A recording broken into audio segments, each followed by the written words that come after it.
Welcome to Worriosity, where we unpack what makes you bite your nails and keeps you up at night. We are two minds, one spiral. Let's get to it. Welcome to this week's episode of Worriosity, where we'll be discussing day drinking. So, as I've gotten older, I have found that drinking in general, well, how should I put it? It lasts longer. The next day, I feel horrific for pretty much the entire day. It might even go into the day after that. So I have started to taper my drinking. I just think about in my 20s and 30s how I was totally fine. Not just to have wine or a cocktail at night, but well, even at lunch. We could go out and have a ladies who lunch moment, right? And have a little glass of champagne or a little glass of wine. Well, now, if I do any sort of day drinking, I immediately fall asleep as soon as I get home, which is not good for anything. No. And I feel disgusting. Headaches right after the nap. Yeah. But so, are you already feeling this? I am. So, I'll tell you what, in college, I don't know how I survived. And I'm sure when you get to a certain age, right, you look back on that and you go, How did I do that? how did I do that? Why did I do that? Right? Right? Because I'm sure that only contributed to how we're feeling now. If we're being honest, that's probably what is getting us here, is that long line and history of maybe making the wrong decisions in college when you're figuring it out. But yeah, no, I have definitely, at the ripe age of 34, cut down significantly on my day drinking. I might have a cocktail on the weekend with friends, or might have a glass of champagne or Prosecco or something like that, but I will not go ham anymore because it really is too much. I'm starting to feel sort of what you've described, is I will go out, maybe have a couple or a little more than a couple because, why not? Celebration. There's nothing going on. Something. Yes, there's always something to celebrate, but there's nothing going on. I had a long week at work. I'm celebrating my friend. I actually just got back from a bachelorette weekend, and I'm sure there was some day drinking. Oh, there was, I'll be honest. I think we were all of a certain age where the day drinking was very minimum. And really? It was like the best thing that's ever What do you mean of a certain age? You're in your low 30s. Like, I feel like I could still Oh my gosh, that she does this, okay? She says, like, low, mid, and high. Let's So just, I'm like, 49. I'm in my high mid-40s. That's Okay. all I'm saying. That's all I'm saying. It's not true, but it's okay. It's cool. At 34, I am starting to feel it, though. And Yeah. I think the other people that I went with, a few even, like, a couple years older than me, they feel it as well. Like, they don't like the feeling. They've talked to their doctors. We all, at some point, want to be, like, healthy and lose weight and do all these things and not feel bad for several days. And the thing that makes it all kind of happen is avoiding alcohol. Well, it's true. If you want to lose weight, the doctor does always say, well, you can cut out alcohol. Yeah. So, it's across the board. It is across the board, but I have to say, though, it was, there were a couple of times, even at the Bachelorette, where we had, a few more than one, and I found that immediately, like, I started to feel it. Like, I started to get a headache in the moment, which I've never had happen before. So I feel like I've crossed a new line. Here I am. Day drinking, not for me. All right. So when you got the headache, what was it that you were actually drinking at that point? It was a cocktail. And you Okay. want to know why? It's probably the sugar. Yes, I have heard. Because here's woes another of thing. sugar. Yes, because we went somewhere in the evening and we decided to do, like, shots or something. And because it's a bachelorette. Come on. Like, we're obviously going to do shots. or something. Yeah, shots or something. And it was vodka. And I do not like shooting vodka. I just don't really think that it's my thing. However, I did it because, we're here for a reason. We're here to celebrate. As you said, there's always a celebration. And I did not get a headache from that. From the vodka. From the vodka. Because there was no sugar. No sugar. Completely clean. Something. Type of vodka? Oh, Tito's. Oh, okay. Yeah. All right, yeah. Try. Shout out to Tito's. Yeah. Thanks, Tito's. But, like, tried and true, middle of the road, delicious, perfectly good for mixing, blends in with everything, Tito's, and no headache. Well, I mean, that's pretty interesting. And so when you got what were you drinking though for the day drinking that did give you the headache? An Aperol Spritz. Ah, okay. Now, granted, we were in some high altitude, so Oh, that could definitely. yeah, So sure. Maybe this isn't the best example. all right. So the important thing is to remember to hydrate. Yes. So one thing about drinking, whether it's day drinking or evening drinking. I mean, listen, we all are going to be out with friends, or we're going to have a celebratory occasion. You might want to have a cocktail or a drink. Great.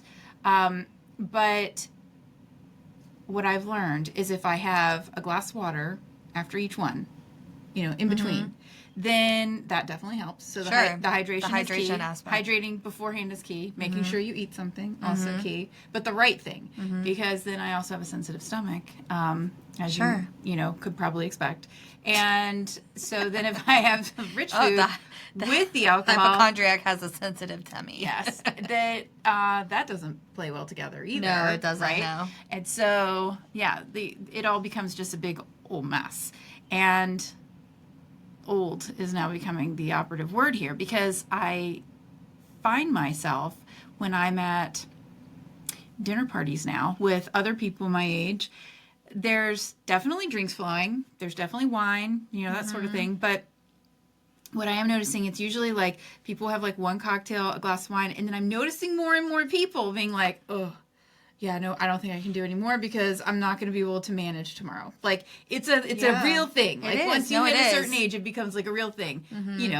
Unless you might have other issues. But like so this is really interesting that you bring this up, and I wonder. I think this goes back to like a generational thing. Is that I'm noticing Gen Zers especially, and even like younger millennials, they are not drinking as much. So it is just a trend, right? People are drinking way less. They're not going out as much. They're just not doing that. There's so many articles about it. It's definitely happening. And so I wonder, like, what has caused this change? Is it the, and I think this goes back to even the doctor conversation, right? Like having this information on hand. Is it the, like, information at our fingertips where we know it's not good for you? Like we just want better health? Yeah, better health. Is it like you said, like people just don't like the way they feel afterwards or during? That's another thing. Like you're completely, when you drink, I mean, it is a type of drug, right? Like at the end of the day, it is.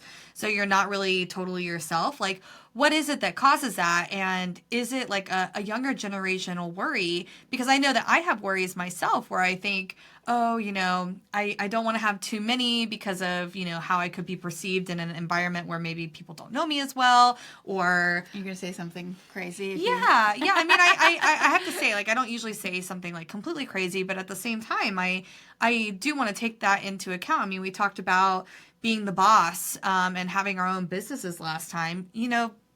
It changes you the way you have when to you consume. Exactly. You have to carry yourself better. You do.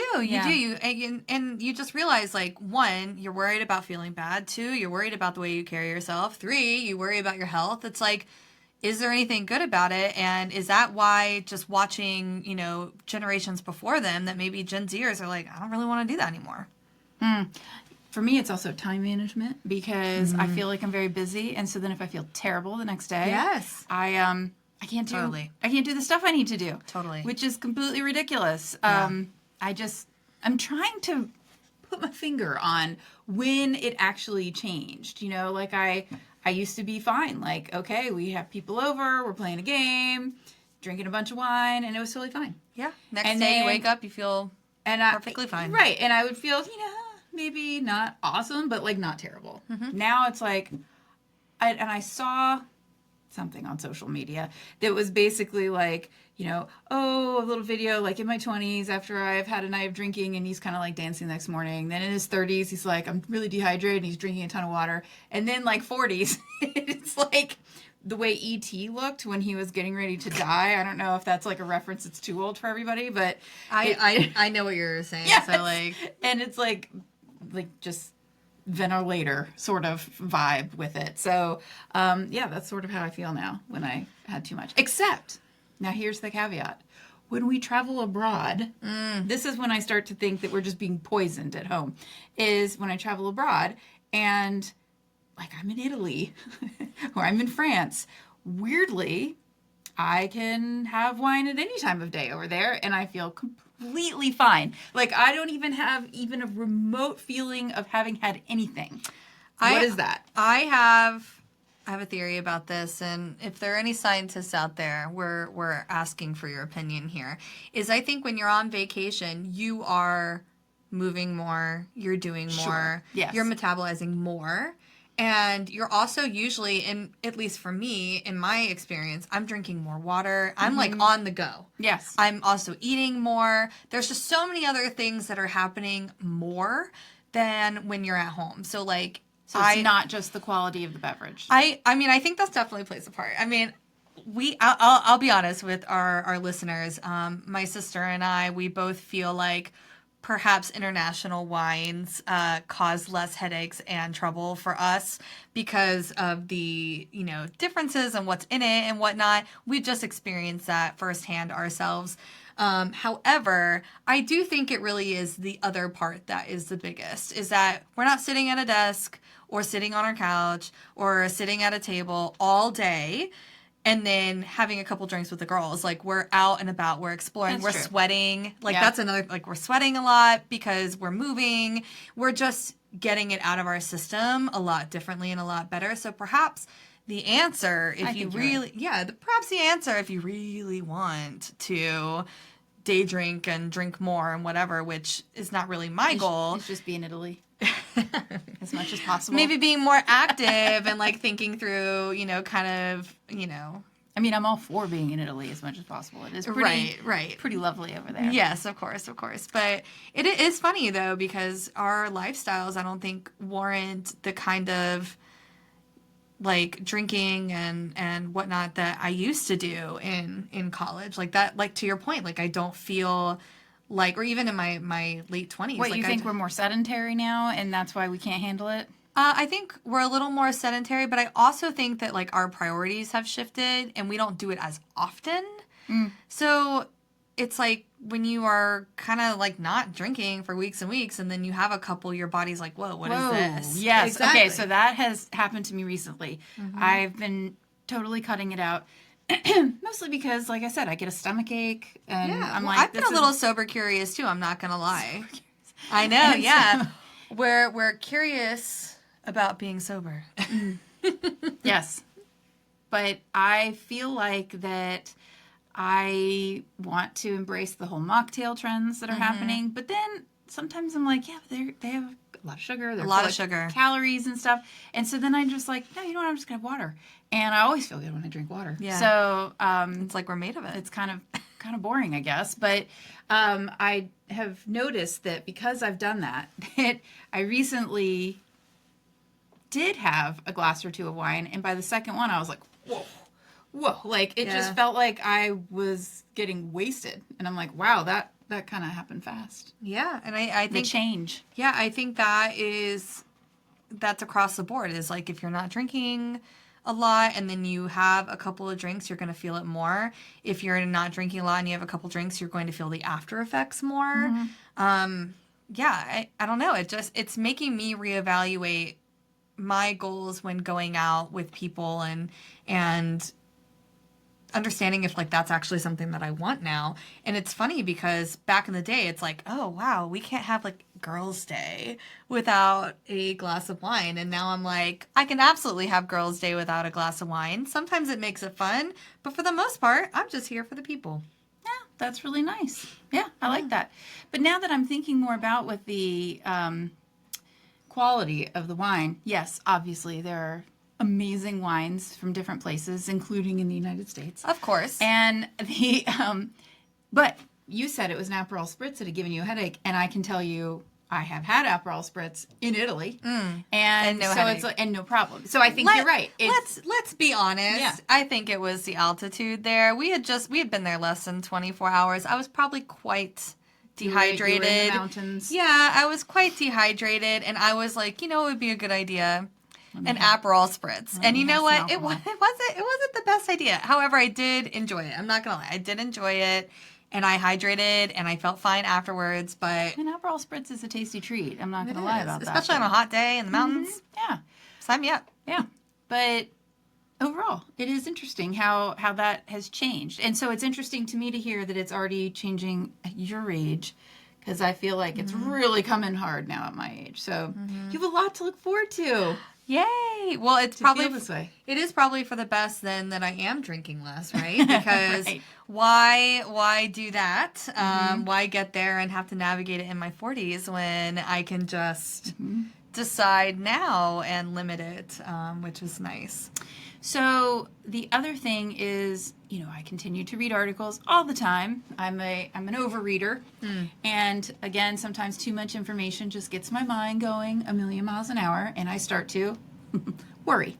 And so when Spiral even. Yes, I spiral even. And so a couple of things is that increase drinking leads to increase a lot of things, Including heart disease. Cancers, and so there's some conflicting reports that maybe some red wine could help once in a while and stuff like that, but then it's like overall the consensus by scientists is not to overdrink at all. Sure. That sort of thing. Yeah, one glass is different than three. Sure, yeah. Like, Everything, red wine's good for you, and all of a listen, sudden you're a bottle in. everything like in that's not. Yeah, everything in moderation. I'm definitely not someone that's like, you're gonna drink, because I will.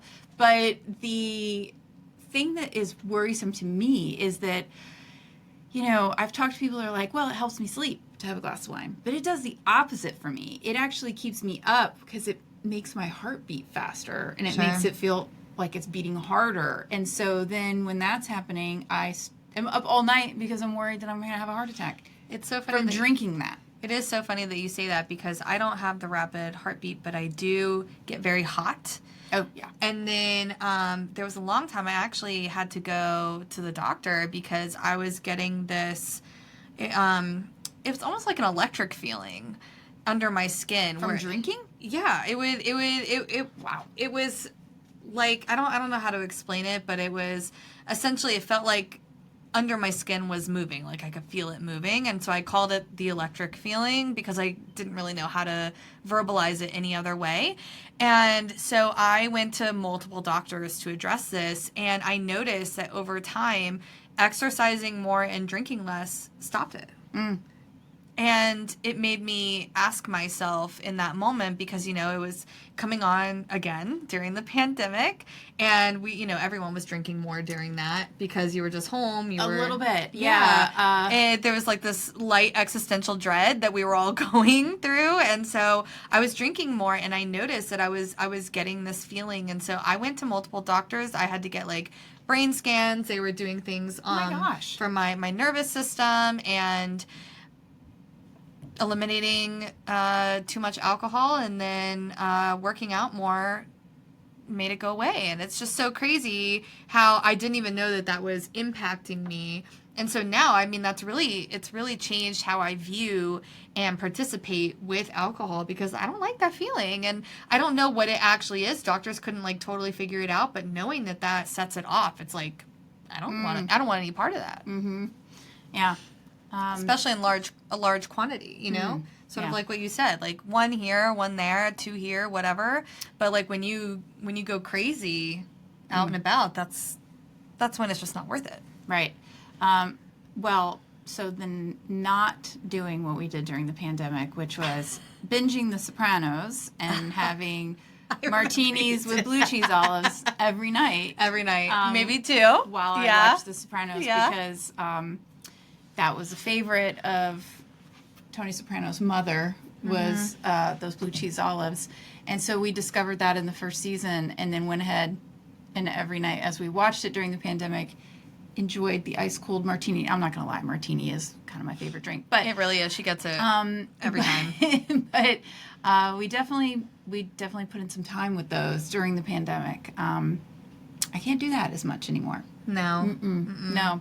One and done. If I'm going to have one, that would be the only thing I can have. Whereas at that point, I could have two. Yeah. Easily. Yeah. Maybe even split a third one with my husband, and then probably not remember much of the evening after. I was going to say, right, like, it's interesting that was only a few years ago. I know. So it makes you wonder, like, what happened in those few years kind of impact this. And, you know, I will say, again, like during the pandemic, I do feel like we were weirdly more active because we were tired of being stuck at home. So we were outside. Went on a lot of walks. Went on a lot of walks, like a ton of walks. My boyfriend and I did the same. We spent so much time outside when we could because that allowed us to see each other a little bit more safely as well.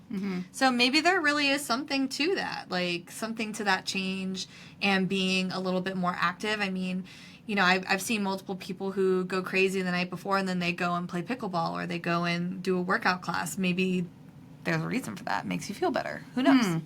Maybe I just saw an ad for... someone should tell us about it. I just saw an ad for, like, night lit, so it's like a neon lit pickleball and drinking together. It's like dark pickleball. Oh, with I drinks. saw that. Yeah, I saw that. I definitely sent that to my boyfriend. He loves pickleball. So I just... That's interesting. That's not day drinking. That's an interesting activity with drinking to do even at night. Kind of funny. So one thing that I did notice, though, if we go back to the whole topic of day drinking, is then I went out I end up going out on a lot of birthday lunches, and everybody will have a glass of wine or something like that. But now that I've kind of like I'm trying to cut it out a little bit more, it's so much cheaper. So much cheaper. Oh my If you want gosh. to make, I mean, newsflash, if you want to make your dinner bills less expensive, Don't get alcohol. don't get alcohol with it. I mean, it's hilarious that I just really hadn't thought that much about it because I just always was like, oh, I'll just have a glass of wine with dinner. But yeah, it was really shocking to me. I was like, this was an amazing. Right. It's really shocking to me. It was really shocking to me that I could have this amazing lunch and it was not that much money at all. Yeah, that's something that I've also been looking at. Aside from like the worry of feeling bad, I just feel like as I get older, I'm also worrying a little bit more about my future and my retirement and the things that I want to do and the travel that I want to take and Day drinking will take away some of your retirement. Day drinking is taking away from some of those experiences because what I'm spending on a glass of wine just to go out with a friend randomly, I could be spending In investments. investments or in Italy. Well, that's true too. Putting it in your travel fund is always a good choice. Yes, but just both, right? Like just understanding what I want in the future, it conflicts. Like if you're spending all that money, like $15 a glass here. I mean, I used to live in DC. Cocktails were like $20+. And imagine you're going out all the time every weekend and it adds up like significantly. Well, so how do you feel from so one of the things I worry about is when I decrease my drinking and I'm in social situations,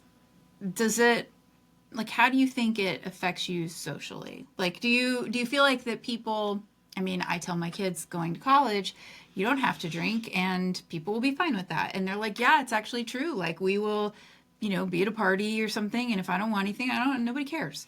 And I wonder if this is generational, right? Because then do you feel like it's the same way when you go out with your friends? I do. I really do. I think at first there were some questions, but I think a lot of things have changed for people. I think I see less and less people worried about it and less people drinking. Like I recently went to a dinner with multiple people and they either got one or none. And it was perfectly fine. And nobody cares. No one said anything. Not like, oh, why didn't you get one? Or are you sure you don't want one? Or no, that never really happens. Like we just all enjoy what we're going to enjoy. And it's really each other's company that we're there for. Well, because I do still worry that I will be, at a party or something and the guest or the host is being so kind and they come around and they're refilling glasses, just to be a great host. And I just don't want any more and I don't want to waste it, that sort of thing. And so, I'll be like, oh, no, I'm okay. And they're like, no, come on, you got to have, here, I'm just going to pour you some, just a little bit more or whatever. And there's a little bit of that, I'm like, this is peer pressure. I used to watch after school specials about this. And so,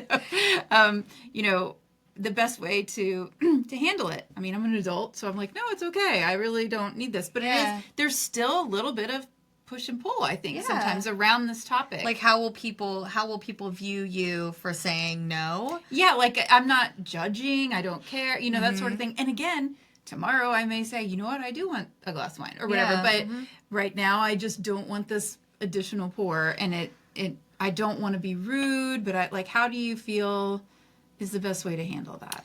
Yeah, it's interesting that that's kind of a challenge for you, because I do wonder if this is unknowingly like a generational thing, only because I don't experience that anymore. You're like, I don't experience that at all. Yeah. I mean, I hate to say it like that, right? But like, no one is doing that at the parties or get-togethers that I'm going to. Like, no one. Okay. So if you say no thanks, I don't want any, they may be like, are you sure? Just because they're trying to get rid of it, but they'll never be like, no, come on. Like, they will never like push you. I think that's happened to me very few times, maybe in like my sorority, which is a very different vibe, right? Like in college, it's a very different vibe, but now as an adult, I'm not experiencing that. So I do wonder, since we do like to bring that generational aspect in here, I am wondering if maybe it is.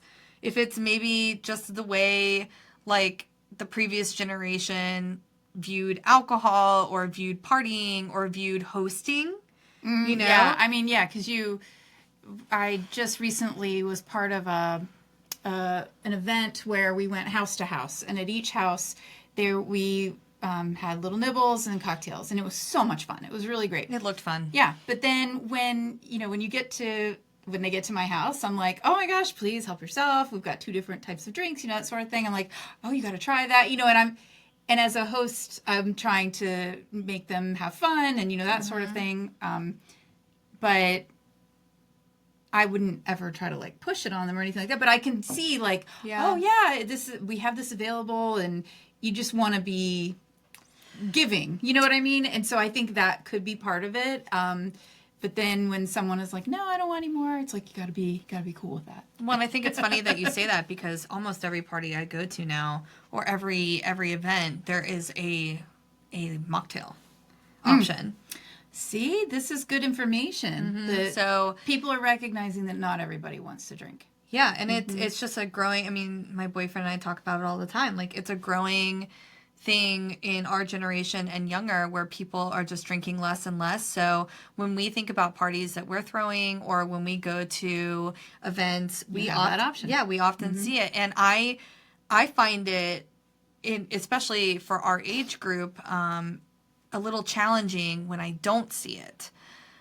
Because I do know that there's always somebody that doesn't. Like, I recently went to a work event, and the bar was like fully stocked with wine and signature cocktails and water, but I knew that like half of the people in our company don't drink alcohol for various reasons. And so it's starting to be expected to have that extra option. It is. And so I noticed like they all went for the water, but I'm sure they would have liked, a Coke or whatnot. And so that felt very different and out of place, simply because everywhere I've been recently, they have it. They have those extra options for people that might not just want to drink or have water.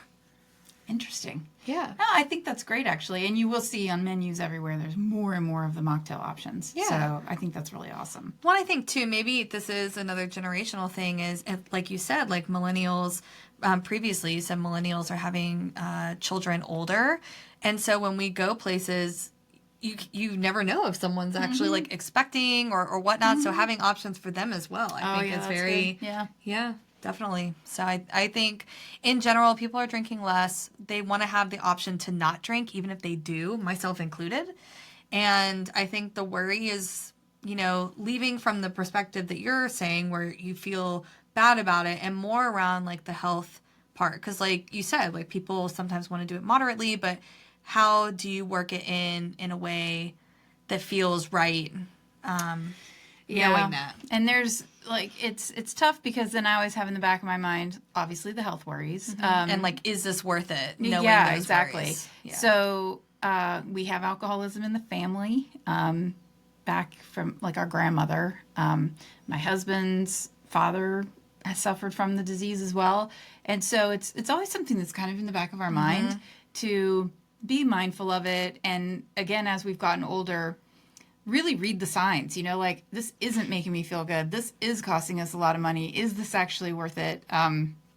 Whereas I think when we were younger, we were like, oh, it's just fun. Yeah, it's just fun. Yeah, it's just fun, and it was a bit of a stress release when you have kids and stuff. Sometimes you're like, I just need a glass of wine before I go to bed. Yeah, it's the same thing with work. Like I said earlier, like you have a bad day and it does like help you unwind a little bit, but like what else can help you unwind? Yeah, that's true. And I have turned a little bit more to like meditative yoga, which sounds a little woo-woo, but it's really wonderful. And it also makes my neck hurt less. So I feel like less stomach aches, better neck. This is really, really a good equation. Yes. Yeah. I agree.